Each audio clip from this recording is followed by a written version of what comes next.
86 degrees right now in Bentonville. You notice those clouds? So this is Fort Smith, rather. You know those clouds? They're going to continue to build in over the course of the next several hours. It's kind of gusty out there. Part of the reason why it was as warm as it was, that southerly wind gusting at times up to about 20 miles an hour. Tomorrow afternoon, it's not going to be near as warm as it was today. Still comfortable, sure.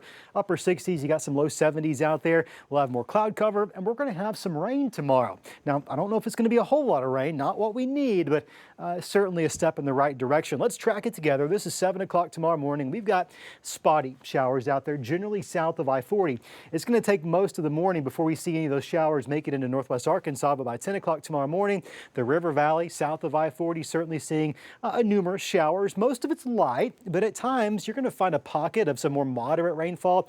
That slowly but surely builds into northwest Arkansas into the afternoon. We'll hang on to a chance of rain even into the evening, although it becomes a bit more spotty in our neck of the woods.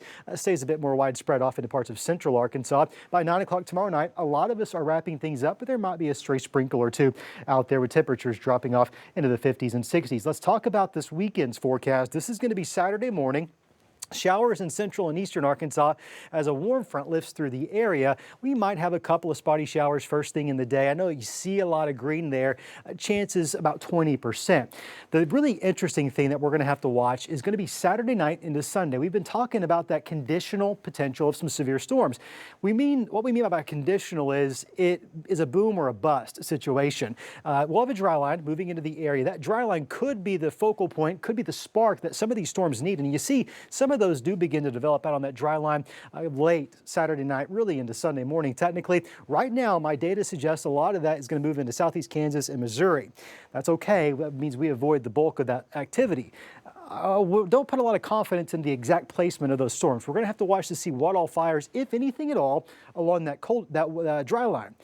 What's more likely and more plausible is we're going to see the cold front itself overtake, pretty much run over that dry line. It'll no longer be a problem for us, but going into Sunday, late morning, early afternoon, as the front's moving through, that front is doing the job of the dry line. It's the focal point. It's the spark for some of those showers and thunderstorms. This is 4 o'clock in the afternoon. Sure, a couple of those could be on the strong side, but yet again, it's once that front pushes into central and eastern Arkansas, it's got a little bit better ingredients for it to work with. Your severe zones for Saturday night into early Sunday morning, we're at a green level 1 for most of eastern Oklahoma and northwestern Benton County. You can see that yellow up in north central, northeast Oklahoma. That's where the better odds are. You saw that on Futurecast, right? We'll watch it just to be on the safe side. Going into Sunday, we're all under that slight level 2 potential of severe storms. I really think by tomorrow, when the Storm Prediction Center updates this map, you're going to find central and southern and eastern Arkansas under a higher risk zone than us. That doesn't mean our risk is 0, though. So let's watch it just to be on the safe side. You'll notice we got a 40% chance of rain northwest Arkansas tomorrow, down to 20% Saturday, 40% of chance of those storms on Sunday. It's going to get a little bit cooler Monday and Tuesday of next week behind that front. And then by about Wednesday, we're watching for another disturbance, which could bring some more showers, maybe a couple of thunderstorms to the forecast. Tuesday, first official day of April. First official day is just the first day of April. And I think we're going to see more of those April showers. I'm going to show you that coming up tonight in the 10-day forecast. What has been a pretty quiet weather pattern is actually about to crank up and get pretty darn active. Good news there is we could use some rain. The new drought monitor's out today, shows an expanding area of drought. I'll have that for you coming up tonight at 5 and 6 as well.